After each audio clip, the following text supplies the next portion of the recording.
Hello everyone, good morning. এখন বাজে 8:30। আমি গাইস ঘুম থেকে উঠেছি অনেক আগে, তাও মিনিমাম হবে 7টা 7:30। कैसा लगा मेरा मजाक?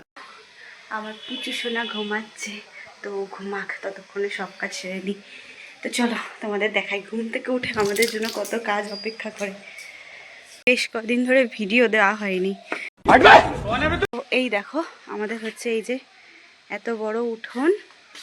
হ্যাঁ, এইদিকেও আছে, 1 মিনিট দেখাই। এই যে এখান থেকে শুরু মেন গেট, এটা আমাদের চালটা। আর ওই পাশে ছিল কলা বাগান, এখন যেহেতু বৃষ্টিতে জল জমে গেছে তাই সব মরে গেছে।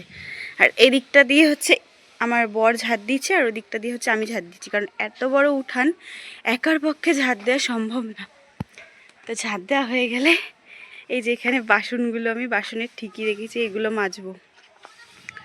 তো চলো ঝাড় দিয়ে নিই।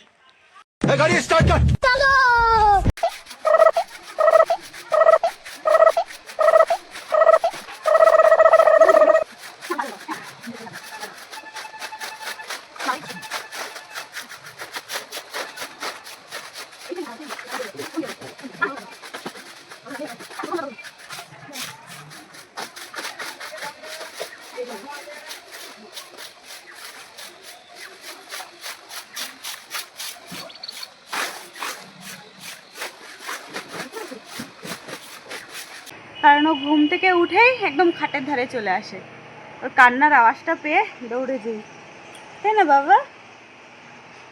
সবাইকে বল দাও গুড মর্নিং।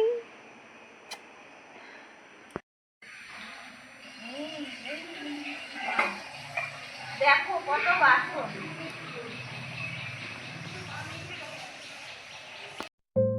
ফাইনালি সকালের কাজ হয়ে গেছে। তো আজ হচ্ছে ভূত চতুর্দশী। তো ভূত চতুর্দশী দিন রাতেবেলা আমি আর কি ঘরে সন্ধ্যাবেলা সন্ধ্যাবাতি দিচ্ছি। তো তারপরে আচ্ছা, তোমাদের মধ্যে কার কার নিয়ম আছে যে 14 শাক খায় আর 14 প্রদীপ দেয়? আমাদের মধ্যে তো আছে, আর নইলে কিন্তু ভূতে ধরবে। এই জন্য আমরা 14 শাকও খেয়েছিলাম আর 14 প্রদীপও দিয়েছিলাম। আগের বছর তো 14 শাক আমি একটা একটা করে সব জায়গা থেকে জোগাড় করেছি, এবছরও বাজার থেকে কিনে এনেছে। তো যাই হোক, আমি সন্ধ্যাটা দিয়ে নিচ্ছি। আর তোমাদের সাথে একটা কথা শেয়ার করি। মানে সবাই না, কেন জানি না, এটা ভাবে যে মা ছেলে বা মেয়ে যাই হোক তার সন্তানকে ঠিক চোখে দেখে না বা ঠিক আগলে রাখতে পারে না, জানি না কেন। আমার সাথে তো এটা খুবই হয় যে মানে আমি যেখানেই যাই না কেন যে আমাকে বলবে যে হচ্ছে তোর ছেলে এত রোগা কেন, খাওয়াস না? না ভাই, আমি খাওয়াই না ওকে, ওর খাবার প্লাস আমার খাবার সব আমি একা খেয়ে নিই, এই জন্য আমিও দিন দিন রোগা হয়ে যাচ্ছি। আশা করি তোমরা যারা যারা আমার ভিডিও দেখো তারা নিশ্চয়ই আমাকে দেখে বুঝতে পারছো যে আমি কতটা পরিমাণে রোগা হয়েছি আর কেন এত রোগা হয়েছি তোমাদের বলে দিলাম। আর যারা আমাকে কমেন্টসগুলো করো যে তোর ছেলে এত রোগা হয়ে যাচ্ছে কি করে, ওই ছেলের খাবার আমি খেয়ে নিচ্ছি তার জন্য ছেলে রোগা, প্লাস আমি সব খাবার খেয়ে নিচ্ছি তার জন্য আমি রোগা হয়ে যাচ্ছি। আশা করি বুঝতে পেরেছো আমি কেন রোগা হয়ে যাচ্ছি। আর একটা কথা তোমাদেরকে বলি, আমি আমার ছেলেকে স্নান করানো, খাওয়ানো, এভরিথিং তার সবার সমস্যা। যাই হোক, আমি কারোর নাম উল্লেখ করে বলবো না, তবে কিছু কিছু মানুষ আছে মানে আমার ভুল আমার ত্রুটিগুলো তুলে ধরতেই ব্যস্ত।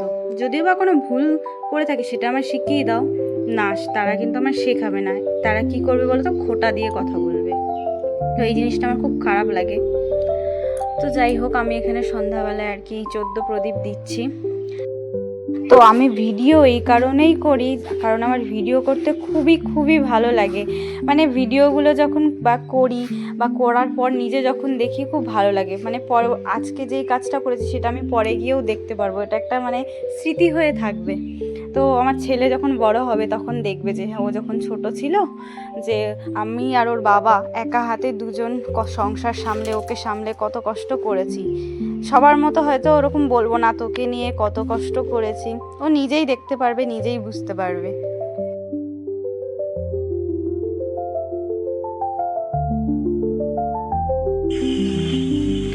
তো গাইস, এখন আমরা ফানুস ওড়াবো।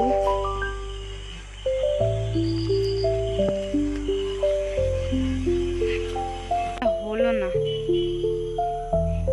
এটা হবে না, ফুটো হয়ে গেছে না। এইভাবে ধরে রাখো, দেখতে সুন্দর লাগছে।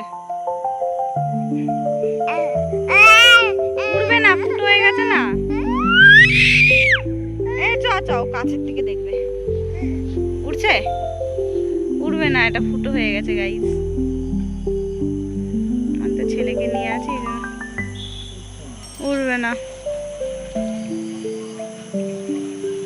এটা চলো জল দিয়ে নি বাবা, নাহলে আগুন আগুন ধরে যাবে কোথায়।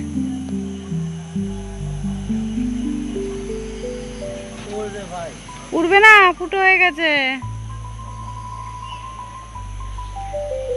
ও গাইস, ফুটো হয়ে গেছে তারপরেও উড়ছে। যাই হোক, এটা হচ্ছে ভগবানের অশেষ কৃপা। এই জঙ্গলে যেও না, বেশি অন্ধকার। দেখো গাইস কি সুন্দর লাগছে। ভগবানের কাছে প্রে করো তুমি যা চাও। দেখো অনেকটা উপরে চলে গেছে।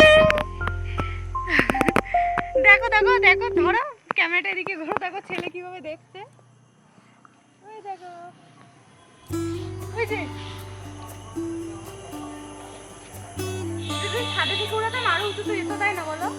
টাটা, তোমাদের সাথে দেখা হচ্ছে নেক্সট আর একটা ভিডিওতে। ততক্ষণের জন্য ভালো থেকো।